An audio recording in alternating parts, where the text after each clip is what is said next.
Welcome to the What's Haunting You podcast, where we work on healing that which haunts us. With me, Micah. Hi, welcome to the What's Haunting You podcast. This is part 2 of the meanings of love. I already released part 1, obviously, but I'm excited to talk about the last 4 Greek and Latin words for love, or Latin-derived words. I do really geek out about this kind of stuff. I think it's because when I intellectualize things, I can compartmentalize them. It's always been a bit of a comfort for me. The more I intellectually can wrap my mind around something, even if I can't understand it because it's not who I am or how I work, I can still make a little bit of a sense or reason for it, and then I can file it away and let it go. I can move forward. Sometimes I can even forgive a little bit. Sometimes. In the last episode, which was the meanings of love, part 1, I covered philautia, which, oversimplifying, is self-love. Agape, which in oversimplification terms is like a altruistic, selfless sort of a love, almost self-sacrificing. I talked about that and the concept of it and how it shows up in various cultures. I talked about storge, which is the familial love, family-oriented, even if it's not immediate family, and philia, which is a friendship-based love. I went into the details of those and what they mean and how they're healthy and unhealthy and how they kind of play together, especially in development. So today, I think, is going to be a good one. This is when we get into the sexier ones.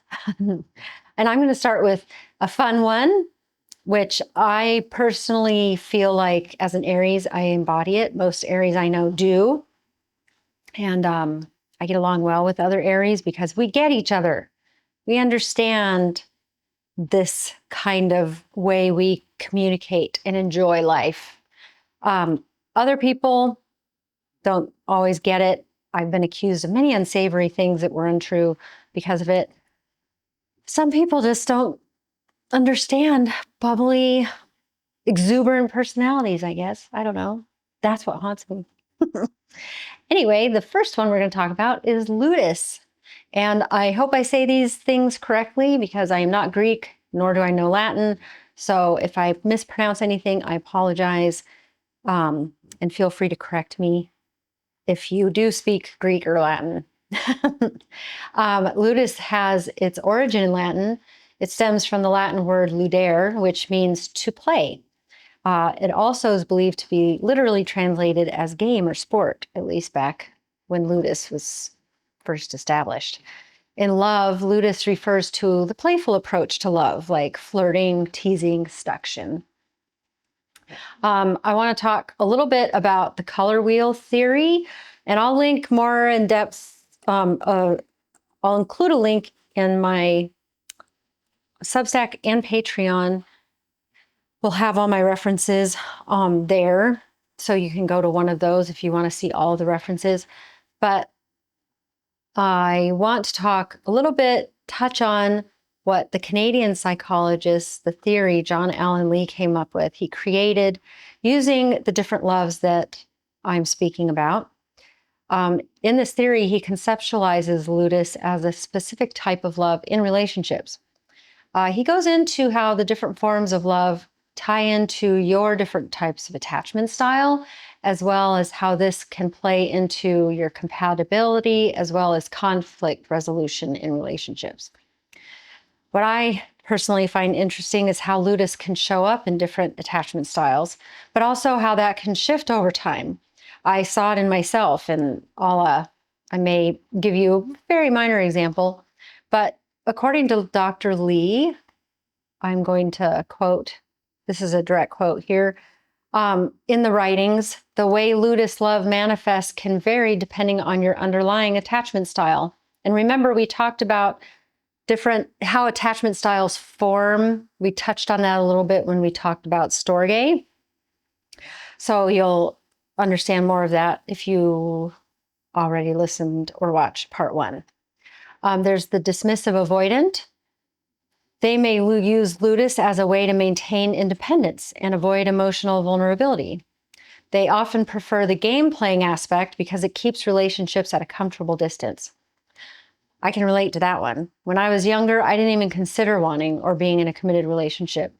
I was young and have always had to struggle a bit with the tad of naivete, I guess is the word. So what others described as bubbly and effervescent personality was often mistakenly perceived as flirting. And honestly, I struggled with this for most of my life. I remember being a little girl, really young. My mom would have to explain to me why I couldn't be, quote unquote, too friendly to people, especially men, because they wouldn't understand it. Well, they understood me, but they were worried about how other people would perceive me. It was her way of keeping me safe. She wasn't trying to censor me. Bear in mind, this was the late 70s, early 80s. What my parents didn't realize back then was my enthusiasm for attention was primarily due to the lack of affection and closeness within my family unit, as both of my parents were very reserved and emotionally distant. That's not to say that they didn't love me. I knew intellectually that they did. But as we explored in the previous episode, when we talked about storge especially, infants and children need closeness to feel safe before they can understand the feeling of love. This also contributes to our perception of what philautia is, the self-love. Maybe little me was looking for safety. I don't know, but my mom explaining how my behavior can make me feel or can make me unsafe around the wrong types of people helped me grasp that this concept to some degree. Because the lectures on my personality and how I needed to adjust it around certain people or strangers, they became fewer and fewer as I got older and more mature. I got good at masking. So I use my wit and naturally what others perceived as flirtatious personality to connect to people on a more superficial level. This allowed me to feel that dopamine high. Also, I think that underlying unmet need of being acknowledged and recognized, appreciated in some way, which I didn't ever feel in my family of origin. It would give me that little dopamine high, that rush, that validation. But I also could remain detached. If I was really playful and I was saying things jokingly to people, it would engage them while also keeping them at a distance. I'm really good at that. Probably not that's not a brag. It's not a humble brag. It was just it was a combination of my personality, the environment of which I was raised in, my astrological chart. There's all these components, I think, that help shape us, who we are and how we view the world and how we come up with coping mechanisms. And we try to gain what we haven't received when we were younger from other people. You just have to have the courage and strength to recognize that. And I'm 50 now, so I can reel that in a lot easier than I could when I was, 22 or 23. But to go back to what I was saying, I also, though, simultaneously, without realizing it then, deep down, I was struggling with love addiction that I talked about in my YouTube videos. That's how I started my YouTube channel. There's a lot of videos there that are older on the love addiction, which really, for me anyway, was just a fantasy addiction because I wasn't in relationships all the time. I wasn't interested in being in relationships. I wasn't interested in getting married when I was practically forced to from our religion. So it was more of a fantasy addiction. I was also struggling with limerence, which I'm only just now beginning to understand. So my videos from the love addiction phase they're somewhat relevant, but there's some adjustment as my perception has changed. My understanding and some more growth, all of those areas have adjusted and refined a little bit of how I see myself and my former self. I'm going to get into limerence in the future. I'll probably write more personal, the intensity of what I have experienced and how I still continue to manage that, because it's developmental for me. It started when I was in my developmental stages, which, if you've been listening to my podcast, you understand the magnitude of that. And how I will talk more about how that works with a healthy relationship that I can be open about that issue with my soon-to-be husband. Well, anyway, all of this set me up to primarily attract the fearful avoidant. The emotionally, the love addict and the emotionally unavailable person. That is a very intense dynamic that can be very addictive, which I've talked about in previous videos. Lee explains that the fearful avoidant might be drawn to Ludus because it allows them to experience connection without the risk of deep intimacy. They may struggle with wanting more, but fearing commitment. Oh my gosh, right in the heart, I'm telling you.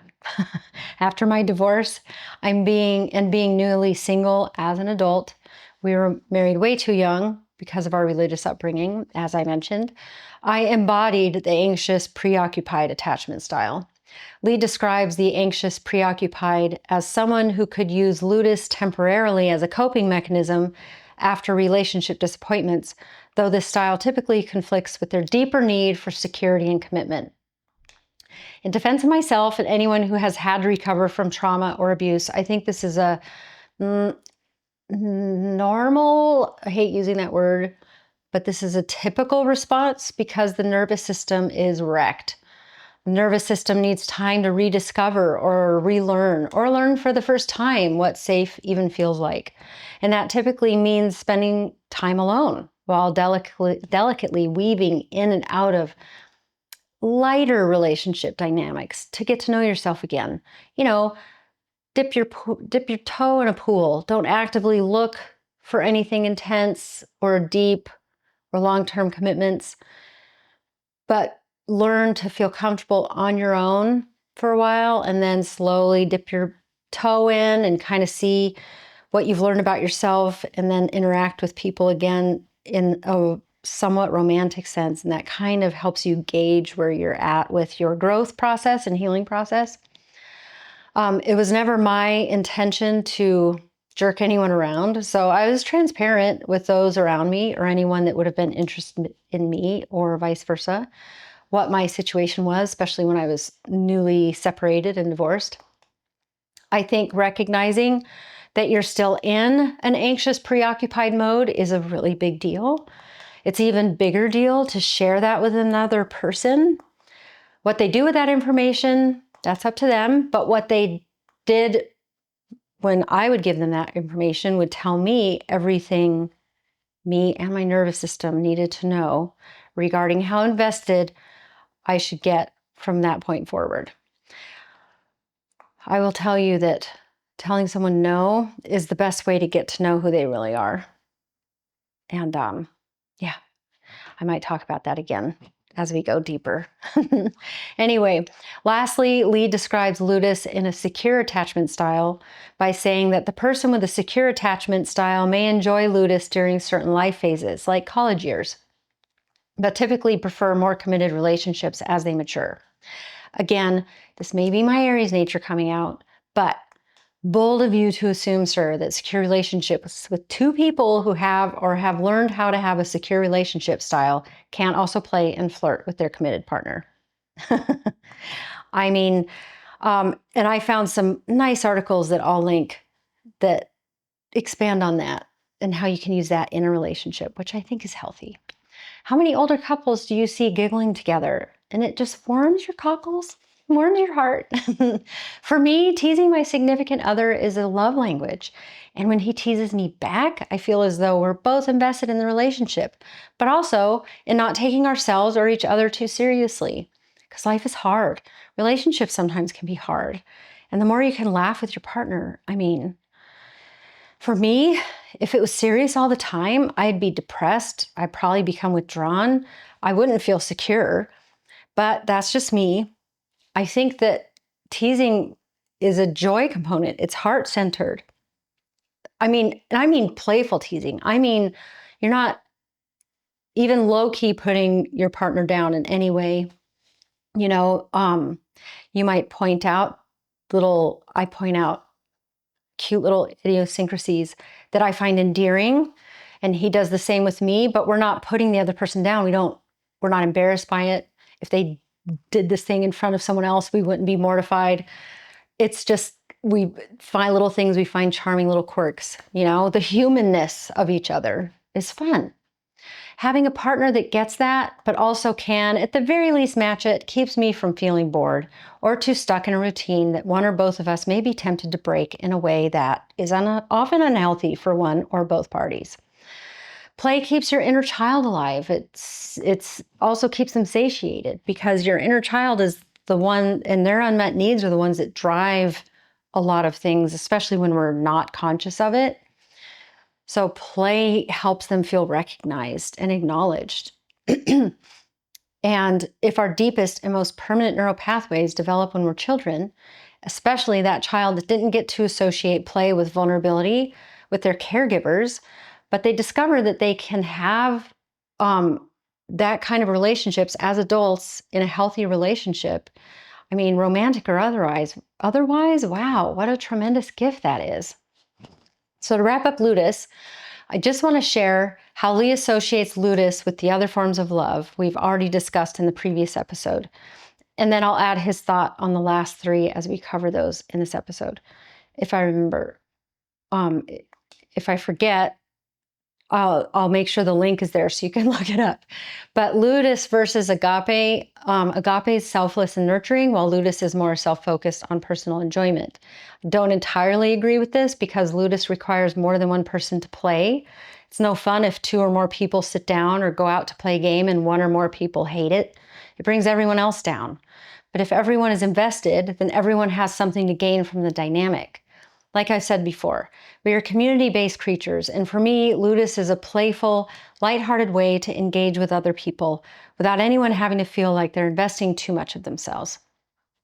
It connects at a safe distance, which is often needed in this world. It helps you kind of get to know people a little better too. If it's solely for one person's gain, at least to me, then they're doing it wrong. And it's unhealthy form of love, right? It's selfish in an unhealthy way. All of these different forms of healthy love can weave themselves into a healthy relationship dynamic, which is part of the point I'm getting to as I go through these. Marriage.com has a great explanation of healthy Ludus in relationships, and I'll link it in the description, or at least in my Substack description, so I'm not putting links everywhere. And Patreon. There's also a really cool image there on that marriage.com site that breaks almost all the types of love down and how they show up in a romantic relationship. I highly encourage you to check it out, even if you aren't married or interested in marriage, because a lot of these can also apply to a lot of different types of relationships, you'll notice if you look at it. And if you're just dating, it kind of helps you, it sets a stage, a foundation of understanding, you know? So your brain is connected to your heart a little bit more. It's helpful when they're working together. Lee says in Ludus versus Storge that Storge builds love from friendship and commitment, which again, in the Greek terms, it's actually family. And it's more of a family form, but you can get the feeling of Storge from friendship. Storge in a romantic relationship can be, again, from friendship, which would be philia, and the commitment of it, which would lead to another form of love I'm going to close with. While Ludus actively avoids deep friendship and commitment. Okay, yes, a version of Storge that is not based in family of origin does build from friendship, but I'd be repeating myself if I went into his views on Ludus here. And that's it for now. The others I will refer to after I explain the last three Again, if I remember. Wait, let's see. I couldn't find his thoughts on Philautia and Philia, which I also think is strange. Ludus is also used to seduce, which comes in handy when you're interested in Eros. Eros we're familiar with, I'm sure. Eros is the kind of love that we often long for but struggle to maintain when and if both parties haven't done their deep inner work anyway. Eros was the Greek god of love, desire, and fertility. The Romans referred to him as Cupid, the son of Aphrodite, otherwise known as Venus, and Ares, otherwise known as Mars, although in some contexts he was depicted as primordial. Mars was predicted as primordial, self-generated force of creation as opposed to a deity. His primary myth was around his marriage to Psyche, the goddess of the soul, mind, and breath of life. That's Eros and Cupid. Their union represented the union of soul and desire. Their tale is one of the power of transformation and the power of true love. Look it up if you're interested in their myth. It's quite lovely.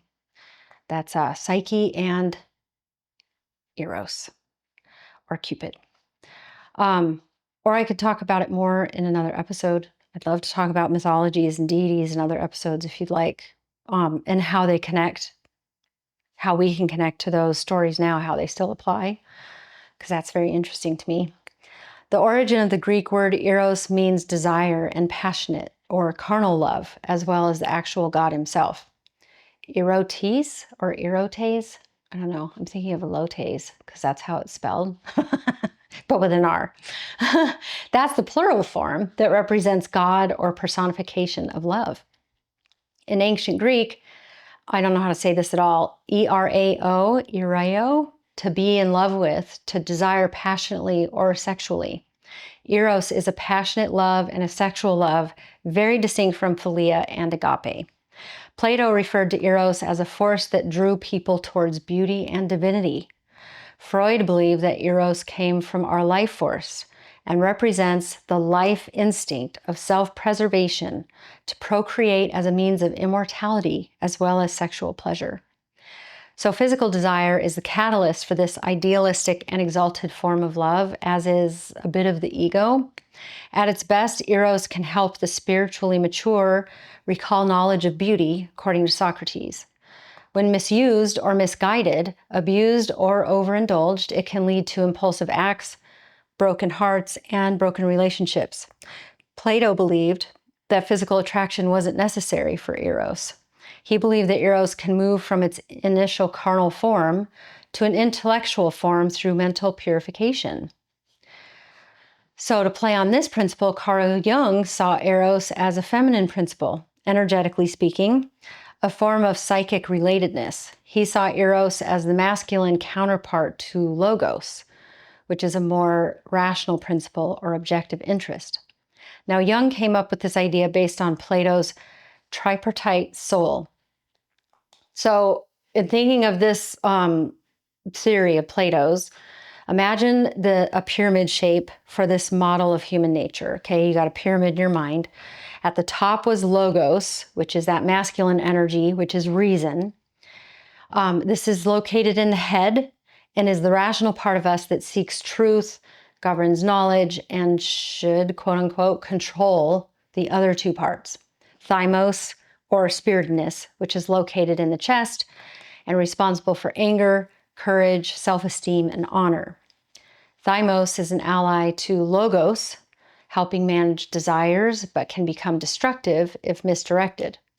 And Eros, or desire, which is located in the stomach as it represents the appetite, our appetite for pleasure, hunger, material desires, and sexual satisfaction. Plato uses a chariot allegory in Phaedrus, if I'm saying that right, relating the soul to a charioteer driving the two horses. The charioteer or Logos directs the soul, symbolized by the two horses. a white horse, Thymos, who is noble-spirited and obedient to reason, and a dark, shabby horse, Eros, which is wild, driven by its appetite and dragging the chariot towards its base desires. So yes, he had two different analogies. He had that pyramid thing that like represented the human being, and then he had this chariot analogy to represent the drive of a human being, their internal drives. I just feel like it's important to refer back to what Jung said would have been using as a foundation for his own reasoning. So he was looking to Plato as a foundation after studying underneath Freud. So he was using an analogy that was really old. I'm just putting it out there. If I had to choose between Freud and Jung, I'd be more of a Jungian, but as the years pass, it becomes increasingly clear how outdated a lot of these ancient approaches are. And there's a lot of psychologists out there now that are updating a lot of this in brilliant and beautiful ways. But I appreciate that Jung introduced us to a more nuanced view of the self, including concepts like the collective unconscious, archetypes, as forms of energy and how we present ourselves, almost like personas that we use. But these influencers on medicine and thought were also deeply influenced by the times that they lived in, where society and culture was, which to me proves that no matter how intelligent a person seems to be, no one is immune to their own bias leaking out into their worldview. Or their bias being influenced by what's happening in the world societally and otherwise around them, which also to me proves the importance of understanding ourself with radical and compassionate honesty so we can learn to trust ourselves and our own values. And then it's easier for us to gauge and take the bits and pieces of what some people say, including myself, and leave the rest, you know? Here's what I wrote about Eros in 2017. It seems to still apply, so I'll tell you, I'll sum it up for you. I'll just read what I said. Our culture seems to have Eros for the concept of Eros. This is the love that, even though feared in ancient times, we seem to obsess over from fantasy to entertainment. When balanced with the other forms of love, Eros can be incredibly fulfilling and can last an adult's lifetime. It's interesting how Jung made the distinction between Eros being the feminine approach to romantic love and Logos being the masculine approach.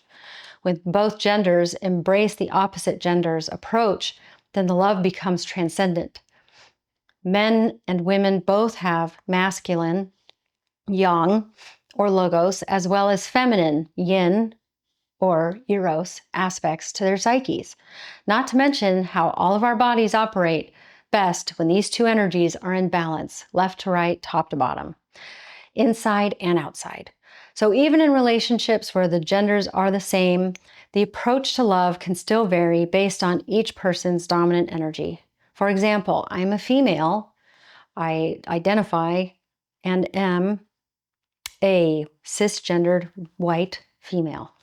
But elementally, I'm a yang earth element in traditional Chinese medicine and Chinese zodiac. So it's no surprise that I may have an easier time taking an objective interest in my romantic relationships than a woman who is primarily yin. My son is yin water, and he's gifted at the psychic relatedness, Eros, in his approach to love. Interestingly, he has offered me very sage advice on the approach more than once. The key is recognizing your preferred approach and noticing when you project or judge another person's approach, and take that as an opportunity to look within with the goal of individuation. The trick seems to be, how do we know what we're actually feeling for someone? Is it healthy, balanced, safe? Sometimes we can't tell until time goes by, and I can make countless videos on all the different roads these questions can lead us on, but for now, I'm going to focus on the next word for love, which is mania. The word mania is derived from the Greek word for madness and is an intense, possessive, often obsessive and jealous style of love that can fluctuate between extreme highs and extreme lows. It can also have a high dependency on a partner. Other signs of mania can include codependency, feeling like one can't live without the other, and emotional volatility and controlling behavior. Mania is believed to be driven by insecurity and a fear of abandonment. It's also to be believed to be an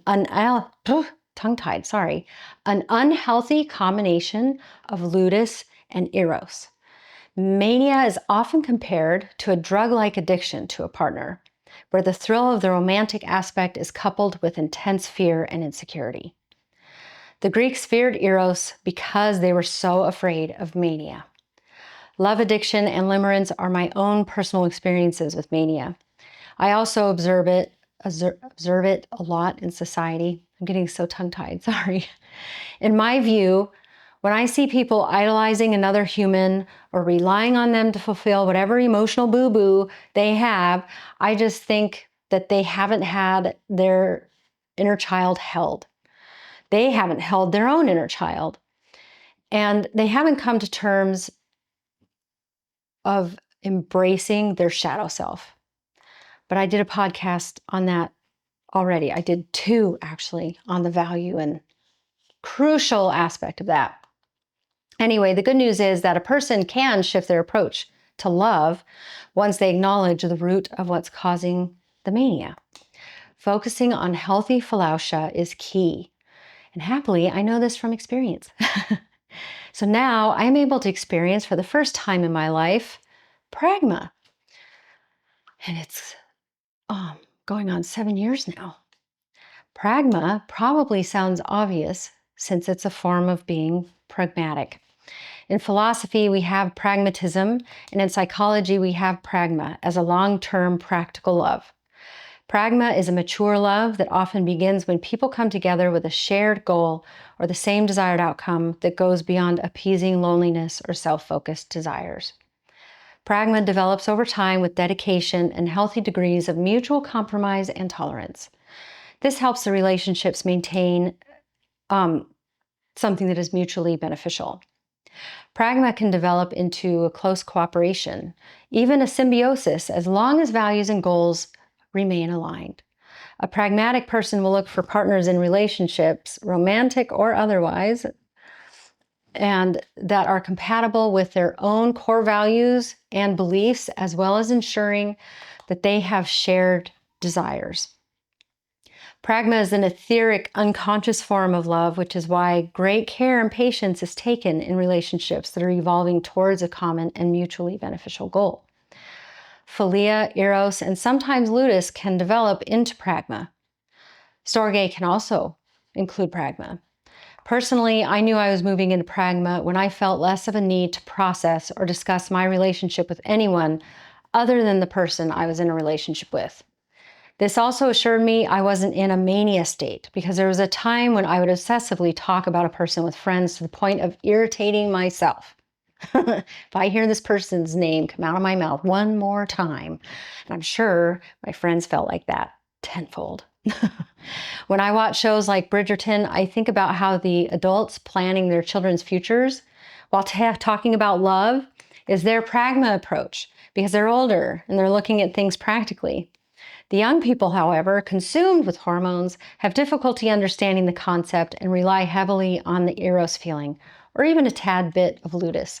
And of course, Bridgerton is an extreme example because it's dated and things were different for most people back then.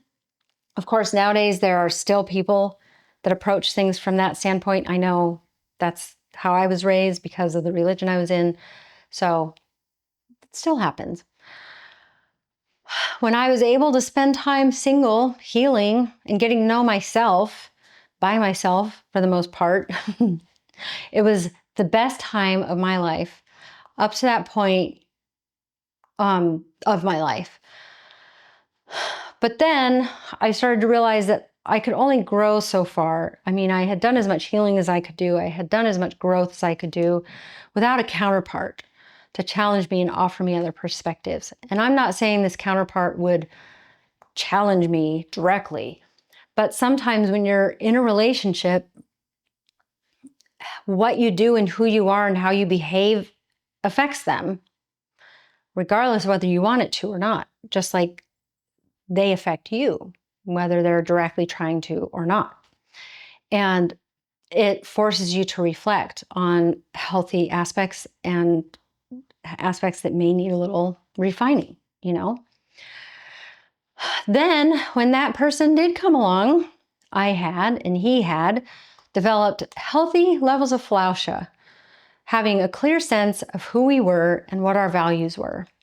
We each knew where we could compromise and what we wouldn't budge on, and found those things to be aligned.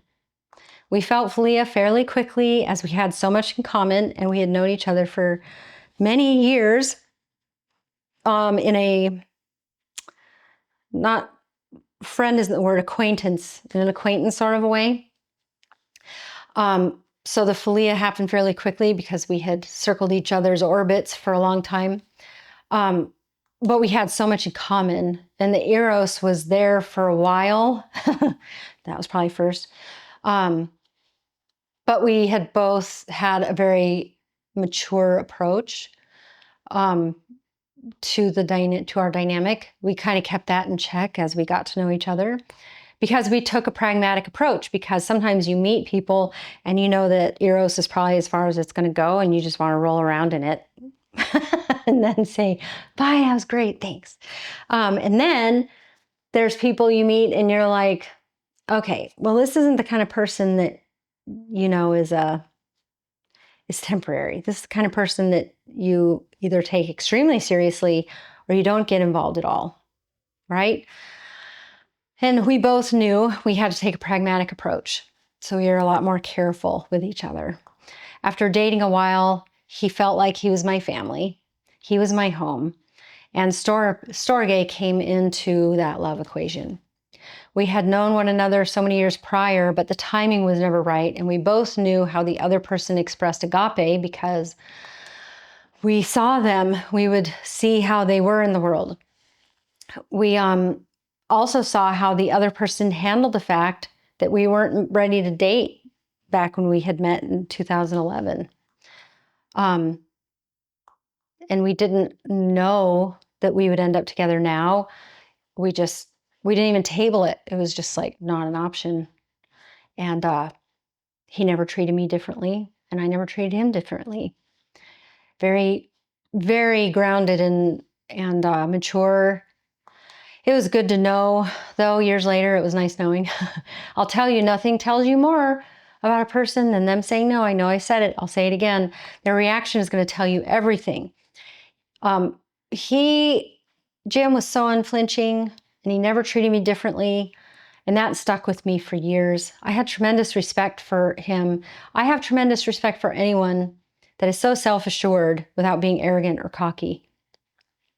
His mood was not dependent on what I said, and I love that. I still do. And I love it when you can say no to someone, especially a man who's approaching you, without having to use, I have a boyfriend, as a reason. Because look, boyfriend or not, if you say no, no is a complete sentence. And if you say, I have a boyfriend, they automatically assume that that's a challenge. They take it as a challenge. That's just how their brain works. I don't know why. And that's why if you just say no, they'll say, why do you have a boyfriend? And I would always reply, it doesn't matter if I have a boyfriend or not if the answer is no. Like, it's no whether I have one or not. So what does it matter? Like, that is not, no is a door that's closed, you know? And guys typically would see I have a boyfriend as the door is ajar. And then you get into this whole back and forth dynamic, and I just, that's already telling you everything you need to know about that person. They're not going to respect that you know. First of all, they don't respect no. That should be it. But then they don't respect the fact that you could, if you are in a relationship, that they don't really care because they're challenging it. You know? I don't know. Anyway, that's my soapbox on dating. So that's it. That's all the different forms of love that are discussed in psychology now, but started in Greek and in Latin languages. When I wrote about all this initially in 2017, I believed it was possible to experience all the loves in the healthiest of romantic relationships, and I began to discover that was true when I started seeing Jim in 2019. I hope you enjoy this topic as much as I do. There's so many different directions that I could go with any one of these topics. Love, there's a lot of things we can talk about love. We can talk about myths behind love. We can talk about art displayed in love. We can talk about psychology of it. We can talk about it in society. Just know that when you send me messages or ask questions, you're talking to someone who is a straight, cisgendered female. So I can't help around the other stuff. I would be not in my lane. But don't hesitate to let me know if you do have a question or want me to expand more on another topic, or if you're curious about something else. I'll link my Substack so you can find all my references, and my Patreon, and further exploration on the haunting topic that is love. Love stories and hauntings, those are great too, right? Please feel free to comment here, or for more private messages, you can email me at what'shauntingyou@gmail.com, or you can send a text with an idea to my message number, which is 480-382-7596. Thank you to Jim Hesterman Photography for his help with audio and visual production and being the embodiment of what I dreamed of and more. I have been your guide and host.